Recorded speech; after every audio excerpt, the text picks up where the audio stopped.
Hello everyone, my name is Kulfsha और आप सभी देख रहे हैं हमारा official channel the learners community due as well. I hope आप सभी ठीक होंगे एंड अपनी अपनी स्टडी बहुत अच्छे से कर रहे होंगे। देखिए, आज की जो हमारी वीडियो होने वाली है वो सेमेस्टर 1 की पॉलिटिकल साइंस की वीडियो होने वाली है। और ये जो पॉलिटिकल है इसका नाम है राजनीतिक सिद्धांत का परिचय, जिसमें मैं आपको ऑलरेडी यूनिट 1 कवर करवा चुकी हूँ, यूनिट 2 भी कवर करवा चुकी हूँ। एंड यूनिट 2 का जो हमारे इंपॉर्टेंट क्वेश्चंस थे हम उन्हें कवर कर रहे थे। देखिए, हमने यूनिट 1 के भी इंपॉर्टेंट क्वेश्चंस कवर करे थे और हमारी जो यूनिट 2 है उसके भी हमने पार्ट 1 इंपॉर्टेंट क्वेश्चंस का बना दिया है। अगर आपने इन सारी वीडियोस को चेकआउट नहीं किया है तो आपको डिस्क्रिप्शन बॉक्स में लिंक मिल जाएगा, वहाँ से आप इन्हें चेकआउट कर सकते हैं। और देखिए, ये जो हमारी सेमेस्टर 1 की जो हमारी पॉलिटिकल है ये हमारी एनईपी के अंतर्गत आती है, यानी न्यू एजुकेशन पॉलिसी के अंतर्गत। आज हम यूनिट 2 के जो हमारे इंपॉर्टेंट क्वेश्चन हैं उन्हें कवर कर रहे हैं, जिसमें मैं आपके लिए ऑलरेडी 1 वीडियो लेकर आ चुकी हूँ जो कि हमारे इंपॉर्टेंट क्वेश्चन हैं, जो आपके एग्जाम के पॉइंट ऑफ व्यू से बहुत ज़्यादा इंपॉर्टेंट है। आज हमारी सेकेंड वीडियो होने वाली है। चलिए फिर स्टार्ट करते हैं सेकेंड वीडियो को।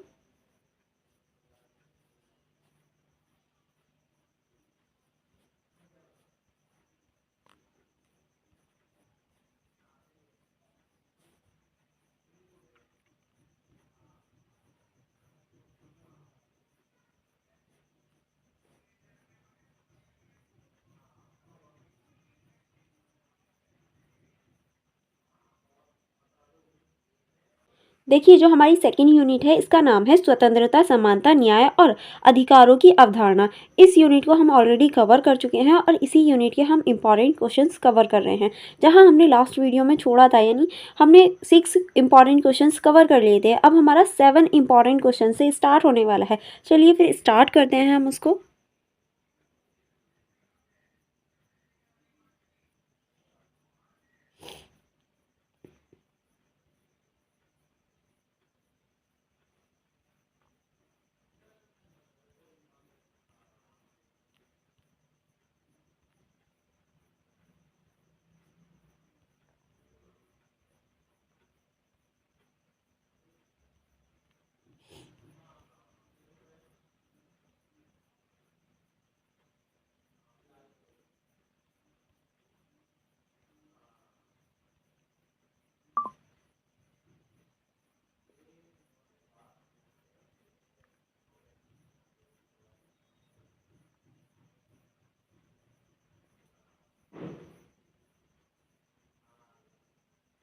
देखिए, जो हमारा नेक्स्ट क्वेश्चन है वो है सकारात्मक कार्यवाही पर संक्षिप्त निबंध लिखिए। यानी जो हमारा सकारात्मक कार्यवाही होती है इसके ऊपर आपको संक्षिप्त निबंध लिखना है, यानी छोटे रूप में आपको निबंध के रूप में इसको सकारात्मक कार्यवाही को बताना है। चलिए देख लेते हैं इसकी परिभाषा आप किस तरह से लिख सकते हैं। सकारात्मक कार्यवाही का तात्पर्य है कि उन उपायों और नीतियों से है जो किसी विशेष समूह जैसे जाति, धार्मिक या लिंग के आधार पर विशेष रूप से वंचित या कमजोर वर्गों के लोगों के विकास और सशक्तिकरण के लिए लागू किए जाते हैं। यानी ऐसे कानून या ऐसी नीतियां जो कि हमारे जातिगत, धार्मिक या लिंग के आधार पर जो वंचित लोग होते हैं या कमज़ोर लोग होते हैं उनके लिए जो सकारात्मक नीतियां या फिर कोई भी चीज़ लागू की जाती है वो सकारात्मक अ, वो श- अ, वो सकारात्मक कार्यवाही के अंतर्गत आती है। ठीक है, अब हम देखेंगे इसका महत्व। इसके महत्व में पहला आप लिख सकते हैं समानता का संवर्धन। सकारात्मक कार्यवाही का मुख्य उद्देश्य सामाजिक और आर्थिक समानता को बढ़ावा देना है। ये वंचित समूह को उन अवसरों और संसाधनों तक पहुंच में मदद करता है जो सामान्यतः उनसे वंचित हो जाते हैं। यानी ये जो है ये उन समूहों को या उन लोगों को उस चीज़ तक पहुंचाने में मदद करता है या उस सेवा तक पहुंचाने में मदद करता है जिससे वो कहीं ना कहीं वंचित रह जाते हैं। ठीक है, नेक्स्ट आप इसमें लिख सकते हैं समाज में समावेशिता। सकारात्मक कार्यवाही समाज में समावेशिता को बढ़ावा देती है। यह सुनिश्चित करती है कि सभी वर्गों के लोग समाज के विकास में भाग ले सकें। ठीक है, अब आप इसके उदाहरण में लिख सकते हैं। पहला ही आप उदाहरण शिक्षा के रूप में लिख सकते हैं। शिक्षा के रूप में किस तरह से कई देशों में शिक्षा के क्षेत्र में सकारात्मक कार्यवाही की जाती है, जैसे कि वंचित वर्गों के छात्रों के लिए विशेष छात्रवृत्ति और प्रवेश सुविधाएं प्रदान की जाती हैं। ठीक है, नेक्स्ट आप इसमें लिख सकते हैं रोजगार। रोजगार के क्षेत्र में सकारात्मक कार्यवाही के तहत कुछ कंपनियां वंचित वर्गों के लोगों को नौकरियों में प्राथमिकता देते हैं। ठीक है, नेक्स्ट अब हम देखेंगे चुनौतियां कि इसके अंतर्गत कौन कौन सी चुनौतियां आती हैं। तो पहला आप लिख सकते हैं भेदभाव। सकारात्मक कार्यवाही के विरोध में कई लोग यह तर्क देते हैं कि यह अन्य लोगों के खिलाफ भेदभाव का कारण बन सकती है। यानी सकारात्मक कार्यवाही जो होती है वो कुछ पर्टिकुलर लोगों को अधिक सुविधा देती है, जिसकी वजह से कुछ और लोगों को, जिनका समूह जो है वो इनसे बड़ा है, उनके लिए ये एक भेदभाव का सामना हो सकता है, क्योंकि इन्हें सबकी तरह नॉर्मल ट्रीट किया जाता है और इन्हें स्पेशल ट्रीट किया जाता है, जिसकी वजह से जो भेदभाव जैसी कंडीशन है वो बन सकती है। इसके हम ये कहें इसकी चुनौती में, या फिर ये कहें इसके खिलाफ में इसको यूज़ किया जाता है। नेक्स्ट आप इसमें लिख सकते हैं, लंबे समय तक प्रभाव। सकारात्मक कार्यवाही के दीर्घकालीन प्रभाव की पहचान करना कठिन हो सकता है। ठीक है, अब हम देखेंगे इसका निष्कर्ष। क्या आप इसके निष्कर्ष में क्या लिख सकते हैं? सकारात्मक कार्यवाही एक महत्वपूर्ण उपाय है जो समाज में असमानताओं को दूर करने और वंचित वर्गों के लोगों को सशक्त बनाने का काम करती है। इसका उद्देश्य न केवल असमानताओं को कम करना बल्कि समाज में समावेशिता और समानता को भी बढ़ावा देना है। यानी देखिए, जैसे कि अभी हमने देखा कि किस तरह से लोगों की जो हेल्प है वो करता है, जो लोग वंचित हैं उनकी मदद करता है। इन सारी चीज़ों को आप निष्कर्ष के रूप में लिख सकते हैं, क्योंकि ये समाज में समावेशिता और समानता को बढ़ाने का प्रयास करता है। आई होप आपको ये क्वेश्चन अच्छे से समझ में आ गया होगा। अब हम नेक्स्ट क्वेश्चन की तरफ चलेंगे। नेक्स्ट क्वेश्चन है हमारा, न्याय की संकल्पना एवं अवधारणा पर संक्षिप्त टिप्पणी कीजिए। यानी जो हमारी न्याय की संकल्पना और अवधारणा है उसके बारे में आपको बताना है।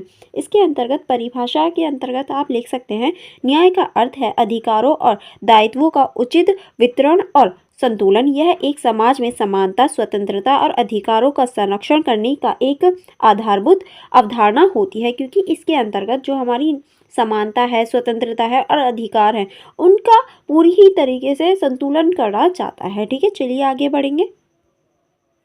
आगे अब हम देखेंगे मुख्य तत्व कि इसके अंतर्गत कौन कौन से मुख्य तत्व होते हैं। तो पहला आप लिख सकते हैं सामाजिक न्याय। यह न्याय का एक महत्वपूर्ण पहलू है जो सभी व्यक्तियों के अधिकारों, स्वतंत्रताओं को सुनिश्चित करता है, जिसमें समाज में आर्थिक और सामाजिक असमानताओं को कम करने का प्रयास किया जाता है। ठीक है, नेक्स्ट अब हम देखेंगे कानूनी न्याय। यह न्याय का वह पहलू है जो कानून के अनुसार सभी व्यक्तियों को समान व्यवहार सुनिश्चित करता है, जिससे सभी को उनके अधिकारों का संरक्षण और उचित सुनवाई का अवसर प्रदान हो सके। यानी कानून के समक्ष सभी को समान रखा जाता है। ठीक है, नेक्स्ट अब हम देखेंगे अर्थशास्त्र में न्याय। न्याय का अर्थ केवल सामाजिक और कानूनी संदर्भ में नहीं है बल्कि आर्थिक संदर्भ में भी महत्वपूर्ण है। यानी अगर हम न्याय की बात कर रहे हैं तो वो सिर्फ सामाजिक और कानूनी रूप में ही इम्पॉर्टेंट नहीं है, बल्कि हमारी आर्थिक रूप में भी इम्पॉर्टेंट माना जाता है न्याय।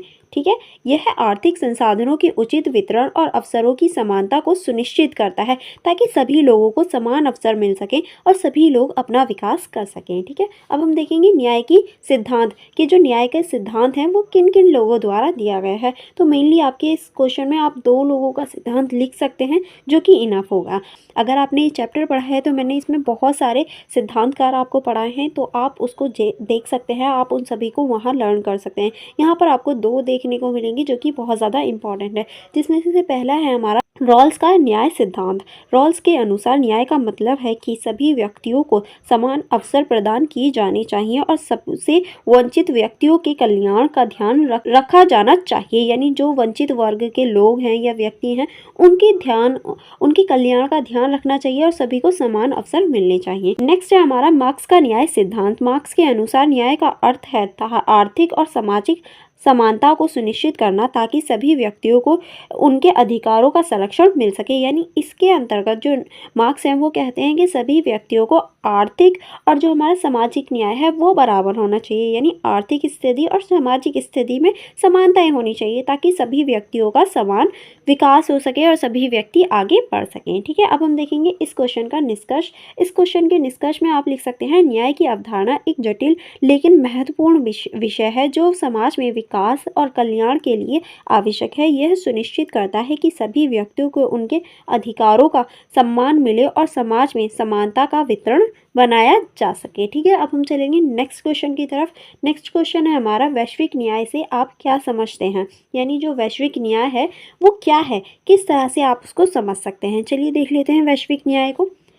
इसमें आप परिभाषा के रूप में लिख सकते हैं वैश्विक न्याय यानी ग्लोबल जस्टिस का तात्पर्य है कि विश्व स्तर पर अधिकारों, संसाधनों और अवसरों के उचित वितरण से यह विचारों बताता है कि सभी व्यक्तियों को समान मानवाधिकारों और स्वतंत्रताओं का संरक्षण मिलना चाहिए, चाहे वह किसी भी देश या क्षेत्र के क्यों ना हो। यानी इसके अंतर्गत सभी व्यक्तियों को या ये कहें सभी मानवों को समान मानवाधिकार और स्वतंत्रता का अधिकार होना चाहिए, चाहे वो किसी भी देश से बिलोंग करते हों, चाहे वो किसी भी क्षेत्र से बिलोंग करते हों। तभी हमारा वैश्विक न्याय कहलाता है या तभी हमारा वैश्विक न्याय बनता है। ठीक है, अब हम देखेंगे इसका महत्व, यानी ये क्यों इम्पॉर्टेंट है, क्यों हम वैश्विक न्याय की बात कर रहे हैं। ज़रूरी थोड़ी ना है, और ये ज़रूरी है तो क्यों ज़रूरी है। ठीक है, तो पहला आप इसमें लिख सकते हैं इसके महत्व में मानव अधिकार। वैश्विक न्याय मानव अधिकारों की सुरक्षा और संरक्षण पर जोर देता है। यह सभी व्यक्तियों को समान अधिकार और स्वतंत्रता देने का प्रयास करता है। यानी ये जो है ये सभी व्यक्तियों को समान अधिकार और समान स्वतंत्रता देने का प्रयास करता है। नेक्स्ट आप इसमें लिख सकते हैं संसाधनों का वितरण। वैश्विक न्याय का एक महत्वपूर्ण पहलू ये है कि संसाधनों का वितरण न्यायपूर्ण और समान होना चाहिए, जिससे देशों के बीच असमानताओं को कम किया जा सके। ठीक है, अब हम देखेंगे इसकी चुनौतियां कि वैश्विक न्याय के अंतर्गत या वैश्विक न्याय के सामने कौन कौन सी चुनौतियां आती हैं। तो पहला आप लिख सकते हैं आर्थिक असमानताएं। वैश्विक स्तर पर आर्थिक असमानताएं एक बड़ी चुनौती है। विकसित देशों और विकासशील देशों के बीच संसाधनों का असमान वितरण अक्सर वैश्विक न्याय को प्रभावित करता है, क्योंकि जो विकसित देश हैं उनके पास तो संसाधन बहुत हैं, पर जो विकासशील देश हैं उनके पास संसाधनों का वितरण जो है वो सही तरीके से नहीं हो पाता, जिसकी वजह से वैश्विक न्याय कहीं ना कहीं प्रभावित होता हुआ हमें दिखाई देता है। नेक्स्ट आप इसमें लिख सकते हैं राजनीतिक अस्थिरता। विभिन्न देशों में राजनीतिक अस्थिरता और संघर्ष वैश्विक न्याय की दिशा में बाधा डालता है। ठीक है, चलिए आगे बढ़ेंगे। आगे आप इसके उदाहरण में लिख सकते हैं। पहला आप लिख सकते हैं संयुक्त राष्ट्र का काम। संयुक्त राष्ट्र यानी यूएन वैश्विक न्याय के क्षेत्र में महत्वपूर्ण भूमिका निभाता है। ये मानवाधिकारों की सुरक्षा, विकासशील देशों की सहायता और वैश्विक समस्याओं को हल करने का प्रयास करता है। ठीक है, नेक्स्ट आप इसमें लिख सकते हैं वैश्विक आंदोलन। वैश्विक न्याय के लिए कई आंदोलन जैसे कि पर्यावरण संरक्षण, लैंगिक समानता और मानवाधिकारों के संरक्षण का काम किया जाता है। ठीक है, अब हम देखेंगे इसका निष्कर्ष। आप इसके निष्कर्ष में लिख सकते हैं वैश्विक न्याय एक महत्वपूर्ण अवधारणा है जो सभी व्यक्तियों को समान अधिकारों और संसाधनों का वितरण सुनिश्चित करने के लिए आवश्यक है। इसे सुनिश्चित करने के लिए विशेष स्तर पर सहयोग और समझौतों की आवश्यकता होती है। ठीक है, या आप इसके निष्कर्ष में लिख सकते हैं। आई होप आपको ये क्वेश्चन भी अच्छे से समझ में आ गया होगा। अगर आपको किसी भी क्वेश्चन में कोई भी डाउट हो तो आप मुझसे कमेंट बॉक्स में पूछ सकते हैं। मैं डेफिनेटली आपके कमेंट का रिप्लाई ज़रूर दूंगी। ओके, चलिए नेक्स्ट क्वेश्चन की तरफ चलते हैं। नेक्स्ट क्वेश्चन है हमारा प्रक्रियात्मक न्याय और तार्किक न्याय में क्या अंतर है, टिप्पणी कीजिए। यानी इसमें हमें प्रक्रियात्मक न्याय और तार्किक न्याय के बीच में जो अंतर है उसके बारे में बताना है। तो पहले हम जानेंगे प्रक्रियात्मक न्याय आखिर होता क्या है। यह न्याय का वह पहलू है जो न्याय की प्रक्रिया और प्रक्रिया के दौरान लोगों के अनुभव पर ध्यान केंद्रित करता है। यह सुनिश्चित करता है कि सभी व्यक्तियों को उचित प्रक्रिया का पालन किया जाए और उनकी सुनवाई का अवसर मिले। यानी ये जो है ये जो प्रक्रिया होती है या ये कहें न्याय के दौरान जो प्रक्रिया होती है उस पर ध्यान केंद्रित करता है और ये सुनिश्चित करता है कि सभी व्यक्तियों को समान और अवसर मिल सके और जो समान न्याय है वो मिल सके। अब हम देखेंगे तार्किक न्याय कि तार्किक न्याय आखिर होता क्या है। यह न्याय का वह पहलू है जो न्याय के परिणामों और परिणामों की न्यायिकता पर ध्यान केंद्रित करता है, जिसमें यह सुनिश्चित करना शामिल है कि निर्णय और परिणाम न्यायपूर्वक और उच्चतम हो। यानी ये जो है ये परिणामों पर ध्यान केंद्रित करता है और ये देखता है कि जो निर्णय है और जो परिणाम है वो न्यायपूर्वक हो सके। ठीक है, चलिए आगे बढ़ेंगे।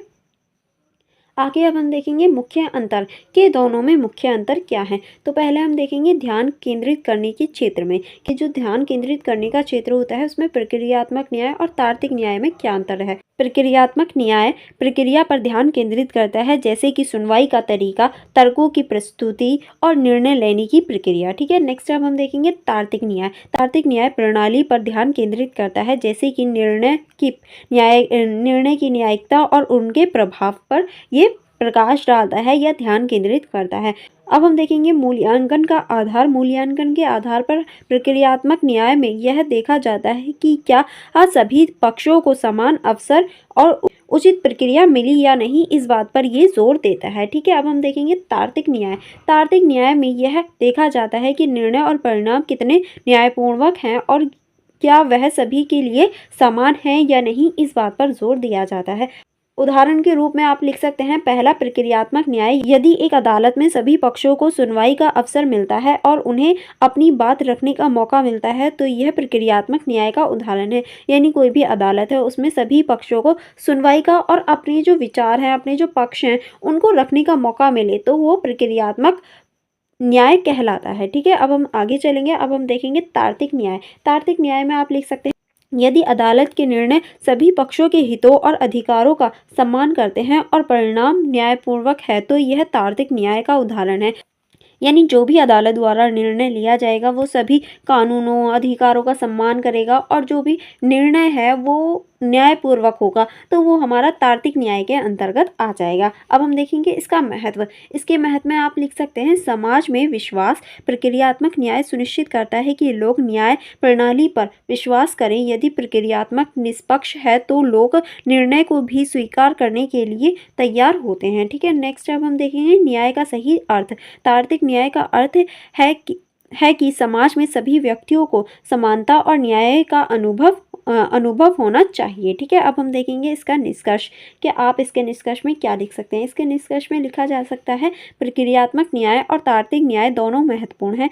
यहाँ प्रक्रियात्मक न्याय सुनिश्चित करता है कि सभी को उचित सुनवाई मिले, वहीं तार्किक न्याय यह सुनिश्चित करता है कि निर्णय और परिणाम न्यायपूर्वक हो। दोनों का संतुलन समाज में न्याय की भावना को मजबूत बनाता है। यानी दोनों ही इम्पॉर्टेंट हो जाते हैं हमारी समाज की भावनाओं के लिए।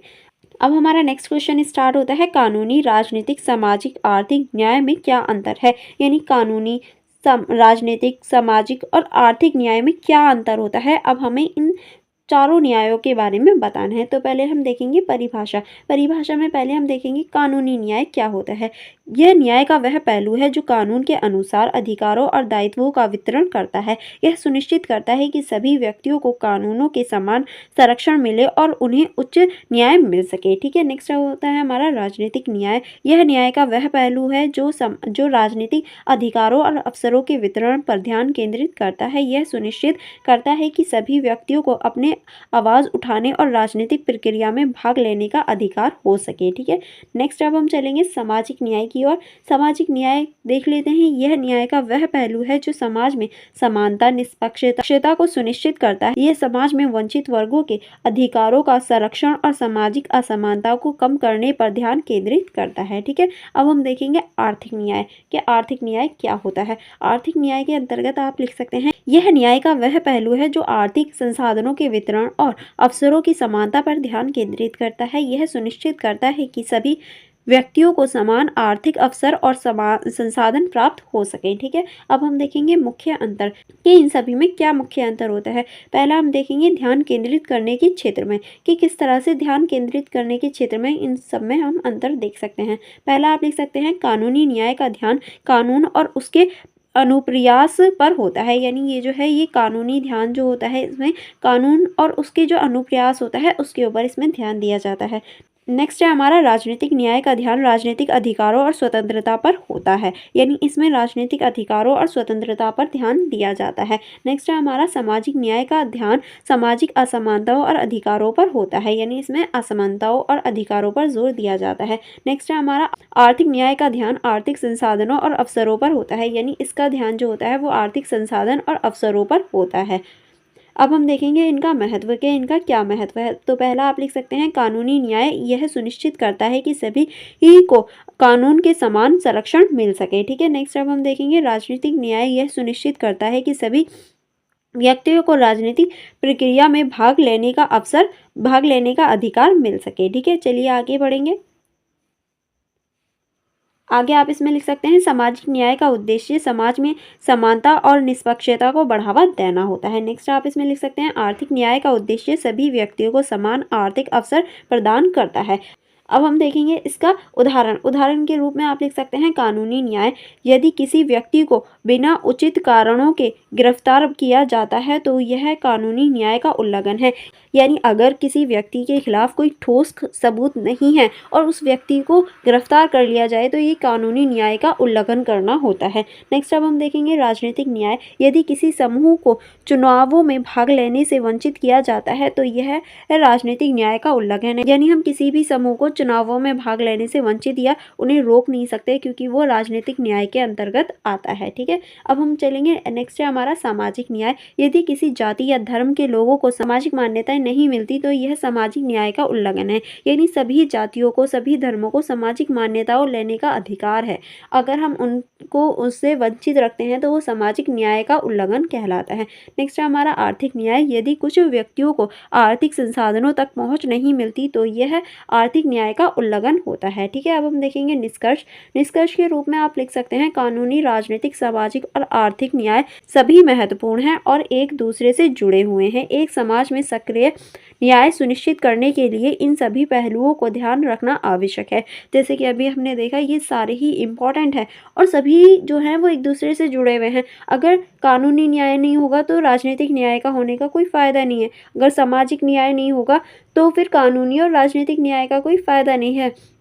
तो इसीलिए हम कह सकते हैं ये सारे ही न्याय एक दूसरे से जुड़े हैं और सभी को एक सुव्यवस्थित चलाने के लिए या एक अच्छे समाज की स्थापना करने के लिए हमें इन सभी कानूनों और न्यायों की आवश्यकता होती है। ठीक है, अब हम नेक्स्ट क्वेश्चन की तरफ चलेंगे। नेक्स्ट क्वेश्चन है हमारा रॉल्स के न्याय सिद्धांत का आलोचनात्मक मूल्यांकन कीजिए। यानी रॉल्स का जो न्याय सिद्धांत है उसका हमें आलोचनात्मक मूल्यांकन करना है, यानी उसके हमें डिटेल में बताना है सारी चीज़ें। ठीक है, इसके परिचय देख लेते हैं। इसके परिचय के अंतर्गत आप लिख सकते हैं जॉन रॉल्स का न्याय सिद्धांत सामाजिक न्याय का सिद्धांत के नाम से जाना जाता है। यानी जॉन रॉल्स का जो न्याय सिद्धांत है उसे हम थ्योरी ऑफ जस्टिस के नाम से यानी सामाजिक न्याय के सिद्धांत के नाम से जानते हैं।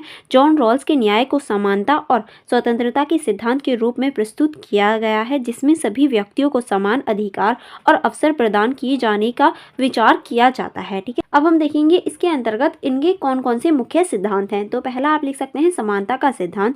रॉल्स का पहला सिद्धांत यह है कि सभी व्यक्तियों को समान मूलभूत अधिकारों और स्वतंत्रताएं प्राप्त होनी चाहिए। ठीक है, आगे चलेंगे।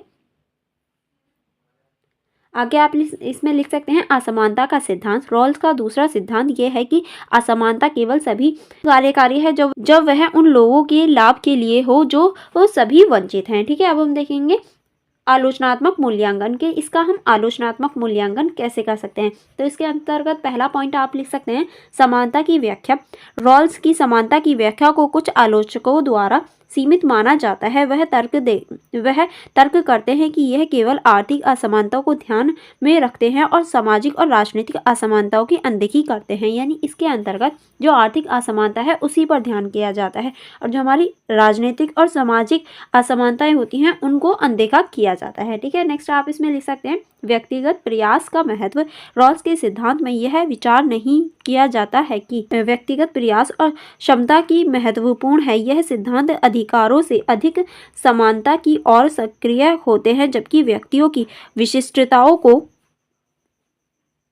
नज़रअंदाज कर देते हैं। ठीक है, अब हम देखेंगे नेक्स्ट आप इसमें लिख सकते हैं व्यवहारिकता। रॉल्स के सिद्धांत को व्यवहारिक रूप से लागू करना कठिन हो सकता है। यह सिद्धांत आदर्शीय स्थिति पर आधारित है, जबकि वास्तविकता में समाज में कई जटिलताएं होती हैं जो न्याय की अवधारणा को प्रभावित करता है। यानी देखिए ये जो सिद्धांत है इसको हम वास्तविकता में लागू करना बहुत ज़्यादा कठिन हो जाता है, क्योंकि ये आदर्श समाज के लिए है और पूरे ही समाज में सभी पूरा जो समाज है वो आदर्श समाज बन जाए ऐसा तो पॉसिबल नहीं हो सकता, क्योंकि हमारे समाज में ऊंच नीच देखी जा सकती है, भेदभाव देखे जा सकते हैं। इसी वजह से इसको रियलिटी में प्रेजेंट करना या रियलिटी में इसे लागू करना बहुत ज़्यादा मुश्किल हो जाता है। ठीक है, अब हम देखेंगे सकारात्मक पक्ष कि इसके सकारात्मक पक्ष कौन कौन से होते हैं। तो पहला आप लिख सकते हैं सामाजिक संवेदनशीलता। रॉल्स का सिद्धांत वंचित वर्गों के अधिकारों की सुरक्षा पर जोर देता है, जो समाज में असमानताओं की दिशा में महत्वपूर्ण होते हैं। ठीक है, नेक्स्ट अब हम देखेंगे विचारशीलता। रॉल्स के सिद्धांत ने न्याय की परिभाषा को पुनः परिभाषित किया है और यह सोचने के लिए प्रेरित किया है कि हम समाज में कैसे एक समानता और स्वतंत्रता का वातावरण बना सकते हैं। ठीक है, अब हम चलेंगे इसके निष्कर्ष की ओर कि आप इसके निष्कर्ष में क्या लिख सकते हैं। आप इसके निष्कर्ष में लिख सकते हैं, रॉल्स के न्याय सिद्धांत ने समाज में समानता और स्वतंत्रता के सिद्धांत को पुनः प्रकट किया है, लेकिन इसमें कुछ सीमाएं भी हैं, जो कि अभी हमने देखा कि इसमें कुछ सीमाएं भी हैं। यह सिद्धांत सामाजिक असमानता, व्यक्तिगत प्रयास और व्यवहारिकता को ध्यान में नहीं रखता, क्योंकि इस सिद्धांत के अंतर्गत जो हमारी सामाजिक असमानताएं होती हैं, व्यक्तिगत प्रयास होते हैं और व्यवहारिकता जो होती है उसको ध्यान में नहीं रखा जाता है। इसीलिए इसे एक संवैधानिक आधार के रूप में लिया जा सकता है, लेकिन व्यवहारिक जीवन में इसे लागू करना चुनौतियों से भरा हो सकता है। यानी हम इसे एक संवैधानिक आधार पर तो देख सकते हैं, लेकिन अगर हम इसे वास्तविक जीवन में लागू करना चाहें तो बहुत ज़्यादा चुनौतीपूर्ण होगा, क्योंकि हमारे वास्तविक जीवन में इसे लागू करना बहुत ज़्यादा चुनौती का काम है। आई होप आपको ये सारे ही इंपॉर्टेंट क्वेश्चंस का समझ में आ गए होंगे। अगर आपको कोई डाउट हो या कोई प्रॉब्लम हो तो आप मुझसे पूछ सकते हैं। यहाँ हमारी यूनिट नंबर 2 के भी जो इंपॉर्टेंट क्वेश्चंस हैं वो कवर हो जाते हैं। आई होप आपने अभी तक मेरी वीडियो को लाइक कर दिया होगा एंड हमारे यूट्यूब चैनल को भी सब्सक्राइब कर दिया होगा।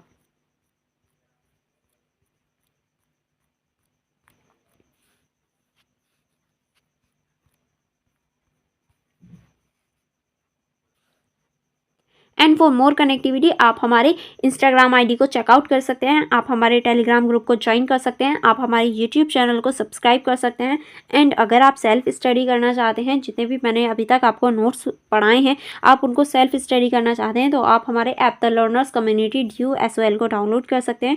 ये आपको प्ले स्टोर में फ्री में मिल जाएगा, तो आप इसको फ्री में डाउनलोड करके अपनी स्टडी को ईजी वे में कर सकते हैं। यहाँ आपको इस ऐप में ये सारे ही फीचर्स देखने को मिल जाएंगे एंड आपको ये सारे ही नोट्स भी वहाँ अवेलेबल मिल जाएंगे, जिसको आप डाउनलोड करके आप अपनी सेल्फ स्टडी कर सकते हैं। ओके, चलिए फिर हम मिलेंगे नेक्स्ट वीडियो में। Thank you for watching everyone.